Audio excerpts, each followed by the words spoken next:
So this is part of the brand new wave of Big Finish classic era Doctor stories and box sets that they're going to be releasing to replace the monthly range. And we've got the first Doctor Adventures, The Outlaws. We've got our brand new first Doctor, Stephen Noonan, who has very kindly commented on videos of mine in the past, thanking me for kind words, and he's saying, I hope you're excited for The Outlaws, which I am, and I finally listened to it.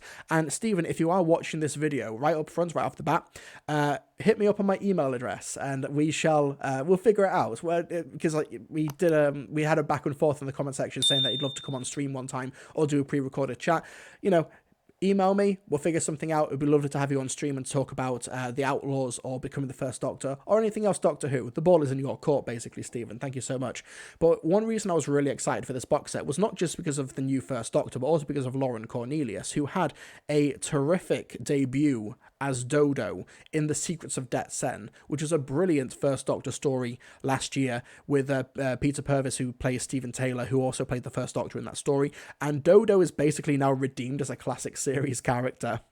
And in The Secrets of Det Sen, she has unambiguously one of the most violent pieces of companion action ever in the entire Doctor Who canon. And folks, I've just watched The Legend of the Sea Devils, where Dan kills 5 sea devils in one sword swipe, and Dodo is nah, that ain't nothing, Dan. Watch me take this herd of Yetis on a death march, okay?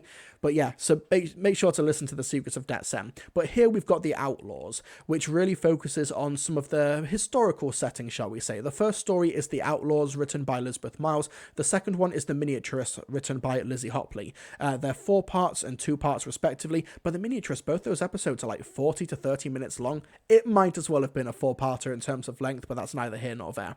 So The Outlaws sees the first Doctor and Dodo land in 13th century Lincoln, and they get caught up in King John's conflict with France. France invades the UK, and many people are making their way up to Lincoln to basically flee the conflict, try and get away from the conflict. The Doctor and Dodo find themselves in Lincoln Castle, and the meddling monk is there as well, played by Rufus Hound. Not a spoiler, he's in the cast list. It was kind of revealed in the plot synopsis as well that, the monk is there.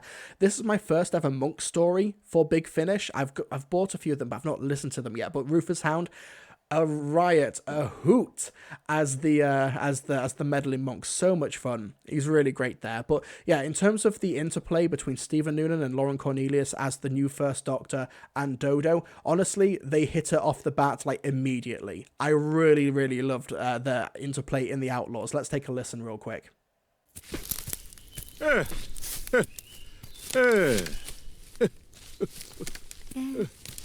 not lost, are we? My dear, I'm never lost. Never, Doctor. The TARDIS has never once landed where you've wanted. Oh, nonsense. I've never heard such rubbish. I simply allow a certain margin of error. How big a margin? Have you ever noticed how we always land on planets? Yes. Well, the universe is only 30% matter, and most of that is hydrogen in interstellar space. So quite frankly, it's a remarkable achievement that we ever land on a planet at all. Well, when you put it like that... Although I will admit, a lot of these trees do look the same.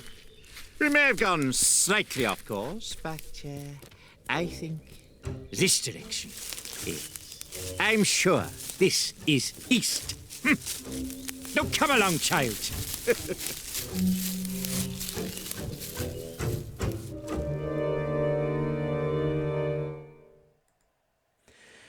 So, as you probably heard from that clip there, the rapport is really natural, it's really, really fun. When it comes to impressionists, of course, I think Stephen Noonan is definitely in the Tim Treloar school of impressionist, where it's not you don't put the headphones on and it's William Hartnell has somehow been exhumed and dug up and he's recording for Big Finish again, but he still absolutely captures the spirit of the character. He also does a little bit of Jacob Dudman, but opposite, whereas Jacob Dudman, when he's really quiet and low voice with the 11th and the 12th Doctor, it's they're in the room, Matt Smith and Capaldi with Big Finish, but it's when he shouts you kind of lose it a little bit, you lose the impression.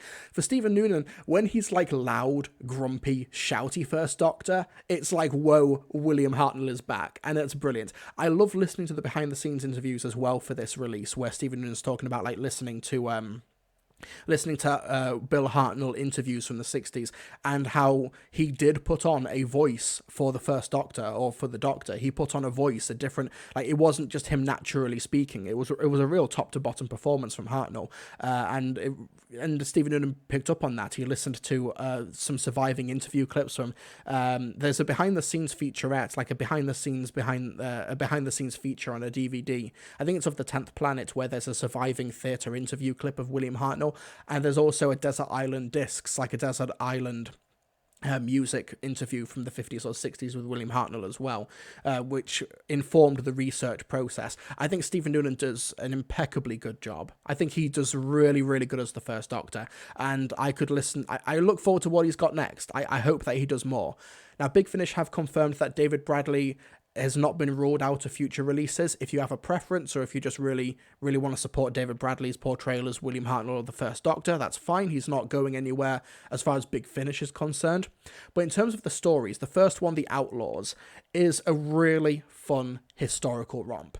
Put it simply, if you are a First Doctor fan, if you loved 1960s Doctor Who, but your favourite stories are stories like The Romans, you need to have bought Big Finish's The Outlaws like yesterday, because it's in that same vein. It's so much fun. It's an incredible comedy, shall we say, where you've got William of Berkshire, played by Christian Edwards, who's basically this discount Robin Hood, and his band of merry men, who are just really incompetent and have really fun and understated interplay. Like, they're killing people because, oh, they look to me funny. It can't be helped sometimes. And, you know, my friend Paul, like, he's really tall. He's very sensitive. He was bullied a lot as a child. Really fun black comedy. Really fun dark humour that the First Doctor just kind of rolls with. He rolls with those punches. And he gets drunk with the Sheriff of Lincoln, is on the wine, and is, like, talking about fun stories when he met King John, and going to the Crusades. It's a hoot. It's so much fun. And Dodo getting wrapped up with the exploits of the band of merry men. So much fun. And yeah, The Outlaws is a really, really fun historical romp. It's perfectly paced at 4 parts. The monk is a great, like, curveball midway through. Like I said, it's not a spoiler. He's on the cover. Like, the casting is on the cover as Rufus Hound, as the meddling monk. So it's not a spoiler. But it's a nice little way to sort of skip things halfway through and, like, change the dynamic somewhat. And Rufus Hound is so much fun. Like, it's not often that you get villains in Doctor Who that do really just meet the stereotype of, like, pantomime villains, and Rufus Hound in this story does meet those expectations, but in a really, really compelling way. He's so fun, and the meddling monk is so petty in this story as well. The way he's bested and beaten in this story as well is so understated, so uncharacteristically Time Lordy, and so uncharacteristically Doctor Who, that I really respected the dynamic shift in the third act. I really enjoyed The Outlaws. So fun. King's Air, Rufus Hound was in the show before. Who does he play in the show? Who has Rufus Hound been in Doctor Who? Of course he is. He's Sam Swift. Okay, so he is in that. Okay. I forgot that story because I don't remember much, of course, at all from that 2-parter. People are mentioning, like, Rufus Hound CBBC work. Yeah, he's really working. He's really selling the CBBC tier children's entertainment villain. It's such a good look for the monk. It's so fun. And there have been different meddling monks at Big Finish who have taken it maybe a bit more seriously, maybe skirted closer to being like the master, like the more renegade Time Lord. But it's, yeah, sometimes the pantomime villain of, like, oh, Doctor, here's my ingenious plan that I'm going to incompetently do just because I want to mess with things. It's brilliant. The dynamic's great. It's a great one to have the First Doctor with as well. I enjoyed it a lot. The First Doctor and Dodo are fun as well. If you are someone who's like a fan of the Romans, then this is a must-listen to story. But it's not the only one that we've got as well. We do have a 2-parter, The Miniaturist, written by Lizzie Hopley. Colton Salt Mine, a rare environment for geological exploration on the North Yorkshire coast. The Doctor is fascinated by the experiments of Professor Medra on the Zectine seabed, but Dodo is distracted. Didn't her family settle in this part of Yorkshire? Basically, when it comes to contrasting stories, The Outlaws and The Miniaturist are like polar opposite. Now, The Outlaws is a 13th century historical romp The Miniaturist is it's set in 1960s North Yorkshire, but it's like existential horror.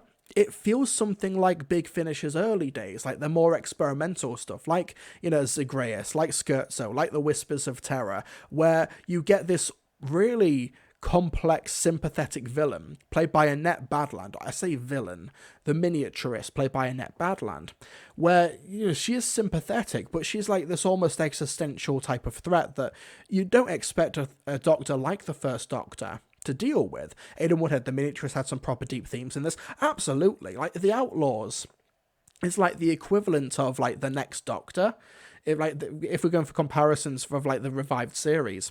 And then all of a sudden going from the Next Doctor to like the Waters of Mars, it's that type of tonal shift. But, get a box set that can do both. And it's great how you do have Stephen Noonan as the First Doctor really playing to both of those strengths of the First Doctor. Someone who is able to, have wine and drink with aristocracy in one story, and then the next week is dealing with a universe-ending threat and is yelling at this incredible foe to stand down and leave the universe alone, where he really becomes the hero that we know the Doctor later becomes. One of my favourite William Hartnell scenes is in the Daleks' Master Plan, where he confronts Maverick Chen and the Daleks in Egypt to negotiate the hostage situation. The First Doctor is a Doctor, William Hartnell, is one who's capable of great flippancy, but he's also capable of great grandiosity, great presence. And this box set leans into it. And I adored it. This box set's terrific. The Outlaws is must-listen classic Doctor Who from Big Finish. If you do not like the First Doctor, which is fine, I wouldn't recommend The Outlaws. Yeah, it is basically the First Doctor greatest hits, but still taking him in interesting and fun directions. This isn't I really like the Third Doctor box set, but there is a sense that it is sticking to the Third Doctor template and using that as a bit of a crutch, kind of afraid to break out of those boundaries. But The Outlaws, it finds those boundaries and it blasts them wide open, whilst also debuting a great actor as this incarnation of the Doctor. The music as well for The Miniaturist by Toby Hyrek Robinson is horrifyingly accurate to the 60s, because it's scary, but it's like the synth and the like you'd get from the Dalek stories. It really had me on edge. The Miniaturist is such a mood, it's such a vibe. Lizzie Hopley here coming out swinging, and then all of a sudden you just get this music from Toby that seems just right from the 60s, but is also fills me with dread. The music's so good. It's a great 6-episode run, 2 stories, The Outlaws and The Miniaturist. The Miniaturist is 2 episodes long, but they're both long episodes. This might as well have been a 3 or a 4-parter in terms of pure length. The supporting cast in The Miniaturist are a bit ho-hum, but Annette Badland as The Miniaturist is one of her best Big Finish performances. She's done so much Big Finish recently, it's kind of incredible. I was saying last week that I was talking about how I've not listened to any Sylvester McCoy. There's been no 7th Doctor new releases since I started doing this live stream. But since I've started streaming, you've had Annette Badland in the 9th Doctor Adventures Lost Warriors, Solo, The Mind of Hodiak, and now The Outlaws, but this is probably her best performance of the lot. Something really mischievous, and not just mischievous like Meddling Monk mischievous, but the Meddling Monk if he was some sort of existential Cthulhu-like creature. It's really, I can't spoil too much, of course, of what is happening in The Miniaturist, but all I can say is that if you're a fan of the First Doctor, then this is a must-listen to box set. Stephen Noonan has come right out of the gates with an incredibly textured impression that captures the First Doctor and Hartnell properly. It's beautiful. It's so great. I'm not saying I had low expectations for this, but I thought, yeah, this would be a fun First Doctor story, take us back to the 1960s. That'd be great. But it really exceeded every expectation I had for it. Lauren Cornelius is great as well. Listen to the Who Knew podcast episode where she guests with Josh Carr there. Great interview, great podcast. Listen to that. But yeah, Stephen Noon and Lauren Cornelius, like, this is like the Dodo redemption arc that I never thought that I wanted, but I'm so glad that I'm getting as well. It is terrific. I really recommend The Outlaws, like, wholeheartedly, unless you're adverse to the first Doctor, which is fine. We all have our preferences, but really good. Really great box set. Highly recommend it. Like, unreservedly.